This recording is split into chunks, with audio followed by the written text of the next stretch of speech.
जब इस तरीके के कार्यक्रम की भूमिकाएं बनती हैं तो बहुत कुछ निकल के आ सकता है और बहुत सारी संभावनाएं विकसित हो सकती हैं।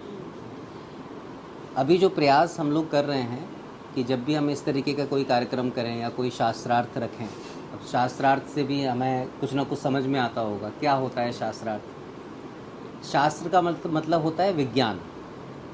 विज्ञान का मतलब विशेष ज्ञान, किसी भी विषय में आप विशेष तरीके से उसको समझ रहे हो। और शास्त्रार्थ का मतलब हो गया जब भी हम कोई बात कर रहे हैं तो वैज्ञानिक उसकी जो उसकी आधारशिला रखी जाए वो वैज्ञानिक हो, तार्किक हो, खोजी मस्तिष्क से आए, बिलीविंग माइंड से ना आए, जिसमें जिज्ञासा की जगह हो, जिसमें नए प्रश्न पूछने की संभावना हो। ये नहीं कि भगवान होते हैं ऐसे ही होते हैं तुम्हें मानना पड़ेगा, ऐसा नहीं। कोई भी काम कर रहे हैं तो उसके पीछे हमारी आधारभूत समझ क्या है और किस दिशा में हम ज़िंदगी को लेके जा सकते हैं इन प्रयोगों को करने से। क्योंकि बचपन से लेके आज तक हम लोगों को बहुत सारी चीज़ें बता दी गई और जो बता दिया गया वो हमने मान लिया। क्योंकि जब किसी ने भी इन चीज़ों को बनाया होगा तो उससे समझ के साथ ही बनाया होगा। लेकिन एक पीढ़ी की समझ से जो प्रक्रियाएं बनती हैं वो अगली पीढ़ी के लिए रिचुअल बन जाते हैं कि हमारे माता पिता करते थे तो हम भी कर रहे हैं। और जैसे ही वो पीढ़ी निकलती है तो उसके बाद वो पाखंड बनना शुरू हो जाता है।